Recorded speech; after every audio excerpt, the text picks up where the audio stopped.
Bismillahirrahmanirrahim. Assalamualaikum warahmatullahi wabarakatuh. Okey, bertemu lagi kita pada minggu ini dalam pembelajaran Jawi, iaitu pada minggu ini Ustazah akan terangkan lagi tentang hukum Jawi, iaitu berkaitan dengan K12. Okey, apa itu K12? Nanti kejap lagi kita akan mengetahuinya. Okey, yang pentingnya hukum K12 ini digunakan untuk suku kata terbuka. Okey, sebelum kita teruskan kepada slide yang seterusnya, Ustazah harap kepada yang menonton dapat menekan butang like dan juga subscribe untuk memberi sokongan kepada Ustazah. Okey, kita pergi kepada slide seterusnya ya. Okey, kita kenal dulu huruf-huruf yang terdapat di dalam hukum K12 ini. Okey, kita tengok dulu apa hukum huruf-hurufnya.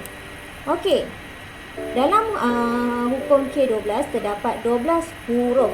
Okey, terdapat 12 huruf yang kita akan gunakan dalam hukum K12.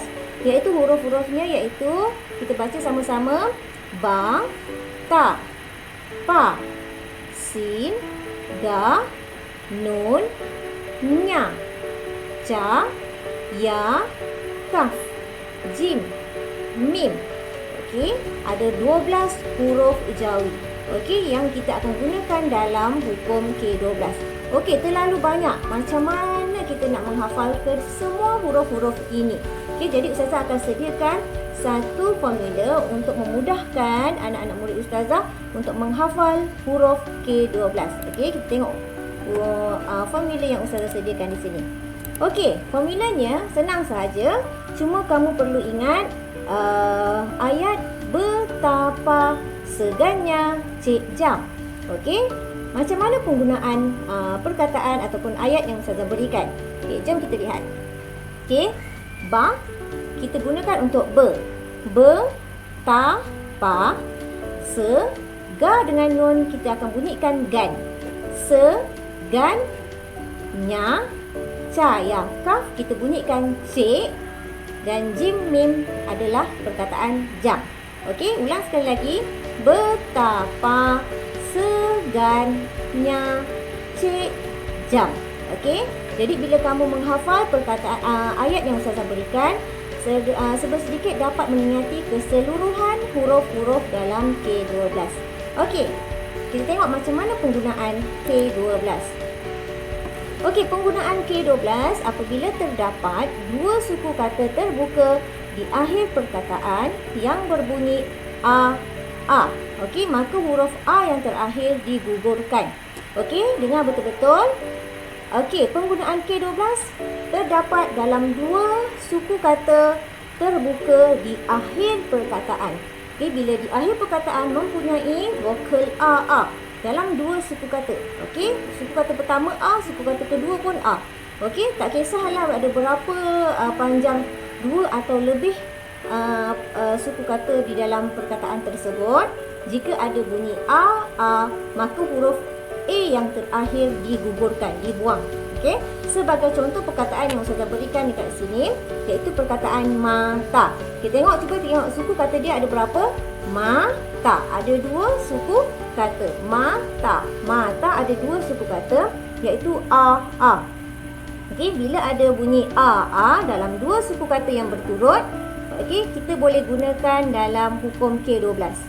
Okey, kejap lagi Ustazah ajar macam mana nak gunakan hukum K12 ni. Okey, kita kenal dulu macam mana kita perkataan-perkataan yang macam mana. Perkataan yang kedua sebagai contoh sana. Okey, sana. Ada dua perkataan yang mempunyai suku kata a. Ada dua perkataan, ada dua suku kata yang mempunyai vokal a dan a. Baru kita boleh guna hukum K12. Okey, kita pergi kepada contoh. Okey. Okey, contoh dua suku kata. Perkataan yang mempunyai dua suku kata. Okey. Contoh yang pertama, perkataan bapa. Okey, perkataan bapa. Okey, dua-dua suku kata a. Ba dan pa. Bila kita nak eja ba dan pa, okey, terus kita lihat kepada hukum K12 sebab dia mempunyai dua suku kata yang berbunyi a.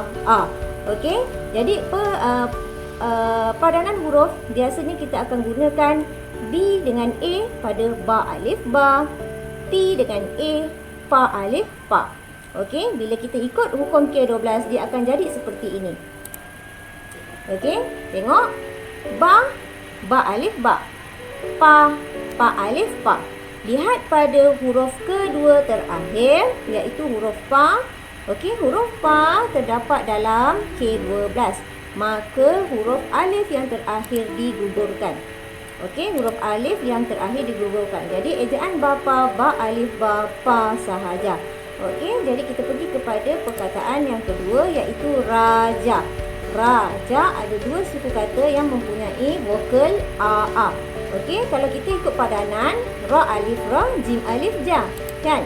Jadi bila ada dua suku kata yang mempunyai vokal a, kita akan rujuk kepada hukum K12. Okey, tengok hukum K12. Kalau ada huruf-huruf ni dalam K12, maka alif di belakang dibuang ataupun digugurkan. Okey, kita eja raja. Ra alif ra, jim alif ja. Tengok ataupun lihat pada huruf kedua terakhir iaitu huruf jim. Jim ada dalam K12. Mana? Okey, di sini. Okey, jadi maka huruf alif di belakang dibuang ataupun digugurkan. Potong. Okey, potong. Lagi mudah awak ingat potong. Jadi mudah kita nak mengeja jawi. Jadi ejaan raja, ra alif ra, jim saja. Okey, Ustazah bagi contoh pula yang ada 3 suku kata. Okey, tadi 2 suku kata, sekarang 3 suku kata. Okey, contoh yang pertama. Perdana. Perdana. Dalam ejaan ataupun perkataan perdana ada 3 suku kata. Terdapat 2 suku kata yang mempunyai vokal a di akhir. Maksudnya yang di akhir tu mesti berturut a. Jadi a. Dana. Cuba lihat dekat sini. Dana. Bila ada 2 suku kata berbunyi a, okey, di akhir perkataan kita boleh gunakan K12, hukum K12. Macam mana nak eja perdana? Kalau kita eja dekat sini, parah per, dal alif da, nun alif na. Okey, bila ada a ni, 2 suku kata yang terdapat a, lihat huruf yang kedua terakhir iaitu huruf nun. Nun ada dalam K12. Okey, lihat di sini nun ada dalam K12, maka huruf alif di belakang digugurkan. Okey, jadi ejaan perdana seperti ini. Para, per, dal alif dah, nun sahaja. Okey, boleh jelas kat sini? Okey, saya kasih contoh ataupun beri contoh yang seterusnya iaitu semasa. Macam mana nak eja semasa? Okey, lihat. Buat suku kata. Buat asingkan suku kata. Semasa. Jadi kita dapat lihat ada 2 vokal a yang berturut di akhir perkataan iaitu masa.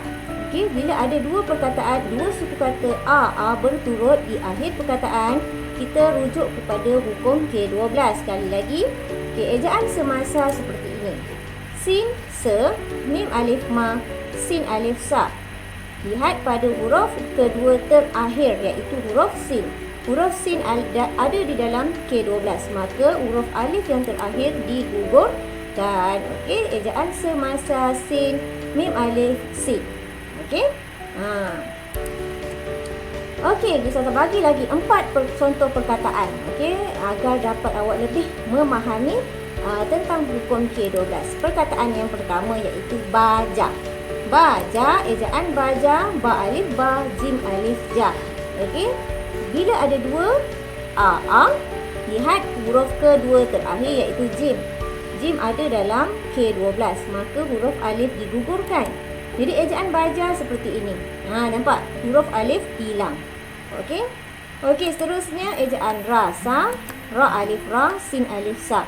Bila ada terdapat a, lihat huruf yang kedua terakhir huruf sin, maka ada dalam K12 sin sahaja, tiada huruf alif. Alif digugurkan. Okey, jelas kat sini? Okey. Contoh yang ketiga iaitu kebayang. Macam mana nak eja kebayang?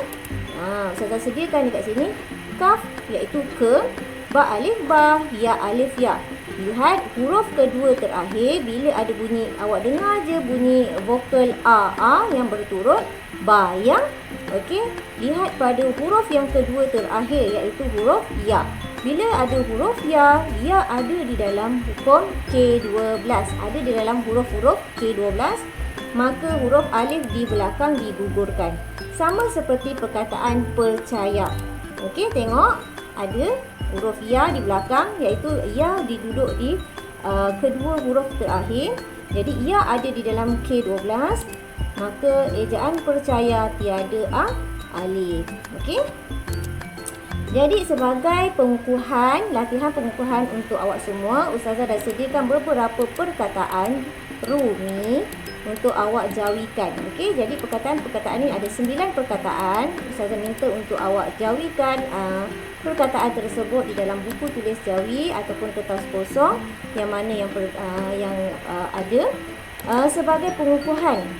Jadi bila awak dapat buat, maksudnya awak memahami apa yang Ustazah maklumkan sebelum ini. Penggunaan hukum K12. Okey, ada perkataan taja, kelapar, terasa, hanya, kuasa, sebayang, permata, tanya dan kajak. Okey, ke-9 perkataan ini mempunyai hukum K12. Okey, saya bagi yang ada K12 sahaja dulu untuk supaya awak lebih memahami pengkaedaan jawi. Okey, yang penting awak mesti tahu padanan huruf. Padanan huruf kalau tidak mahir, boleh rujuk kepada kad dalil jawi, iaitu padanan huruf jawi lah.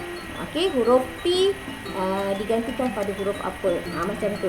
Jadi awak gunakan kad dalil jawi untuk menjawikan perkataan tersebut di samping menggunakan hukum K12 yang Ustazah terangkan sebentar tadi. Okey. Jadi jelas dekat situ.